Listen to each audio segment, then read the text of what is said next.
नमस्कार। 2026 के परिसीमन के बाद उत्तराखंड में विधानसभा और लोकसभा की सीटों में अंतर आ जाएगा और इसमें कई तरीके के विश्लेषण कई प्रबुद्ध लोग और कई विशेषज्ञ दे रहे हैं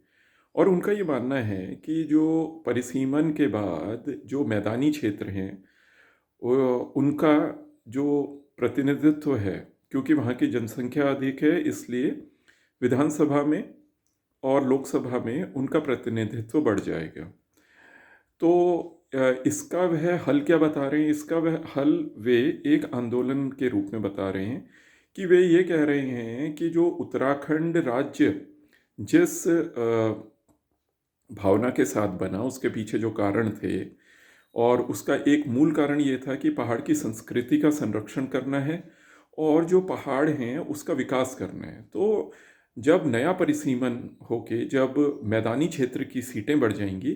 तो यह राज्य फिर पहाड़ी राज्य ना होके प्रतिनिधित्व के हिसाब से वह किसी भी मैदानी राज्य के जैसा हो जाएगा। तो इसका हल वे ये बता रहे हैं कि आप अब लोगों को आंदोलन करना चाहिए जिससे कि परिसीमन किसी और आधार पर हो जाए।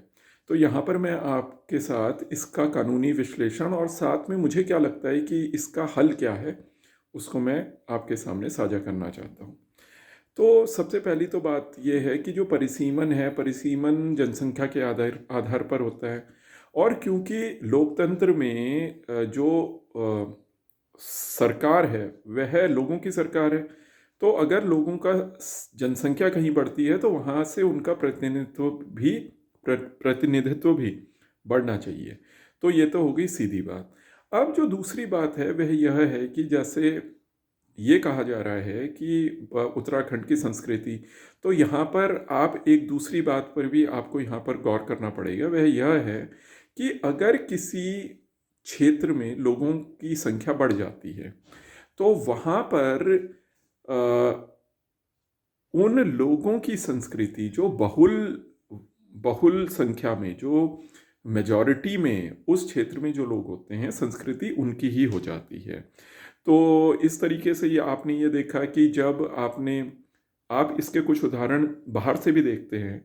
कि ऐसे सारे देश जहाँ पर कि पहले जनजाति थी, जैसे अमेरिका में, वहाँ का जो मूल निवासी था उनकी संख्या बहुत कम थी, लेकिन जब और संस्कृतियों के लोग और एथनिसिटी के लोग जब वहाँ पर आए तो अमेरिका की संस्कृति बदल गई। आज अमेरिकी संस्कृति को हम वहाँ के मूल लोगों के हिसाब से नहीं जानते। हम जो लोग आए हैं, जो वहाँ पर आके बैठे हैं, अमेरिका में ही 40 लाख भारत के लोग हैं। तो आपको नहीं लगता है कि जो यहाँ से या एशिया से जो लोग जाते हैं, चीन से, पाकिस्तान से, भारत से, उनके कोई जो वो संस्कृति लेके जाते हैं उसका कोई इम्पैक्ट अमेरिका की संस्कृति में नहीं है? तो बिल्कुल है। तो ठीक इसी तरीके से पहाड़ों में जो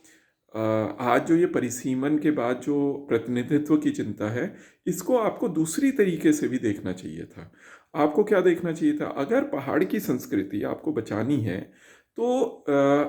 आपको एक तरीका होता है किसी भी संस्कृति को बचाने का। वह ये होता है कि आपको अपने को थोड़ा सा बंद करना पड़ता है। जितना आप बाहर के प्रभावों से अपने को बचाएंगे, आप अपनी संस्कृति को उतना ही बचा पाएंगे। और क्योंकि जो किसी भी संस्कृति के वाहक होते हैं वे होते हैं लोग। तो अगर कहीं पर भी आपकी संस्कृति में अगर बाहर का व्यक्ति आके बैठेगा तो वह अगर बहुलता में बैठ जाएगा, उसकी संख्या ज़्यादा होगी, तो फिर वह संस्कृति अपनी तरीके से परिभाषित होगी और अंतोगत्वा ऐसे देखा जाता है कि जो वह संस्कृति बनती है वह जो बहुसंख्यकों का जो कल्चर होता है उसके हिसाब से वह संस्कृति बन जाती है। तो इस कारण, क्योंकि ये एक गंभीर बात है और इसको इसीलिए आप ये देखिए कि जितने भी पहाड़ी राज्य थे उनको जो स्पेशल स्टेटस का दर्जा दिया जाता है, जो एक विशेष राज्य का दर्जा दिया जाता है, वह भी इसी कारण से दिया जा सकता है कि जिससे कि उनकी संस्कृति का संरक्षण हो और क्योंकि उनको ये माना जाता है कि विशेष परिस्थितियाँ हैं, तो इनकी संस्कृति का भी संरक्षण तभी होगा जब आप इसको विशेष राज्य की तरह आप इसको मानेंगे।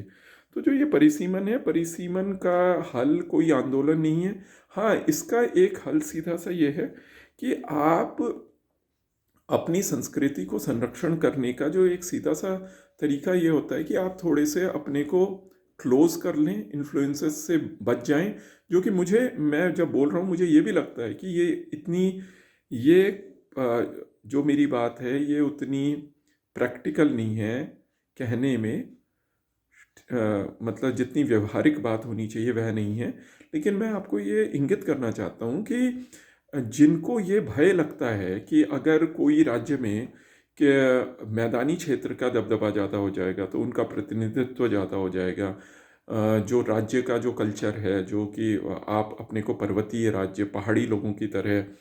अपने को हम लोग मतलब परिभाषित कर रहे हैं, अगर उसका नेचर बदलेगा तो मैं आपको केवल ये चीज़ इंगित कर रहा हूँ कि जो कल्चर बदलता है उसमें केवल एक ही कारण नहीं है कि अगर परिसीमन हो जाता है और राजनीतिक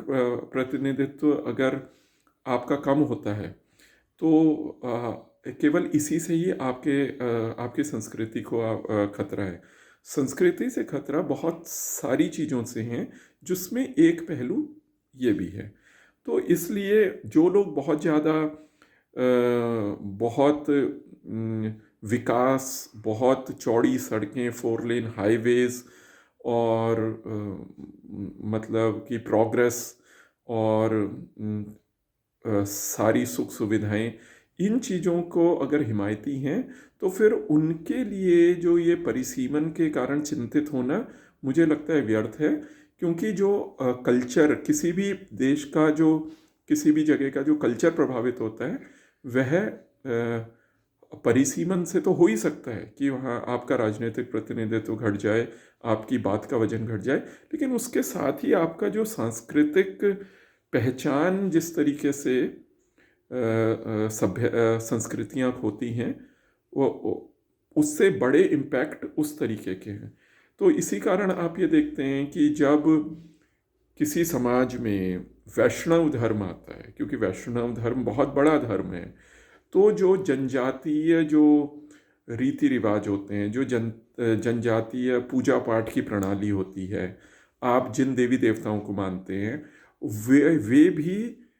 जब एक बहुत बड़ा धर्म आता है तो वह भी जो जनजातीय संस्कृति होती हैं, जो थोड़ी पुरातन संस्कृति होती हैं, उनको भी वह खा जाता है। तो जो आपको अगर कल्चरल सांस्कृतिक कारणों से अगर आप परिसीमन का विरोध कर रहे हैं कि भाई उत्तरांचल एक पहाड़ी राज्य है और यहाँ इसको पहाड़ी रूप से परिभाषित होना चाहिए, यहाँ की संस्कृति पहाड़ी संस्कृति है, यहाँ पर पहाड़ी लोग रहते हैं, तो आपको केवल परिसीमन से ही नहीं डरना चाहिए, आपको ऐसे सारे इन्फ्लुएंसेस से डरना चाहिए, ऐसे सारे प्रभावों से डरना चाहिए जो कि किसी भी विशेष संस्कृति, किसी भी जो संस्कृति थोड़े दूर होती है और वे जो मुख्य धारा से थोड़ी दूर होती है, जो कि पहाड़ी संस्कृति भी उसी तरीके की, हमारे पूजा पाठ, हमारे ये जो तरीके हैं, ये बहुत कुछ उसमें हमारा जो कल्चरल जो क्षेत्र के हिसाब से जो हमारा वो है, वो सारी चीज़ें भी हैं। तो उसको केवल परिसीमन से ही खतरा नहीं होता, उससे बहुसंख्यवाद का जो कल्चरल एक वो आता है, उसमें व्यक्तियों के द्वारा संस्कृति लाई जाती है, तो उन सारे चीज़ों से भी हमारे को बचना चाहिए, उसका भी हमें नुकसान होता है। तो एक संक्षिप्त सी चर्चा थी ऐसे सारे विचार पर जो कि परिसीमन को एकमात्र कारण बताते हैं जिससे उत्तराखंड की संस्कृति ख़त्म हो सकती है, यहाँ का जो पहाड़ी नेचर है वह ख़त्म हो सकता है। धन्यवाद।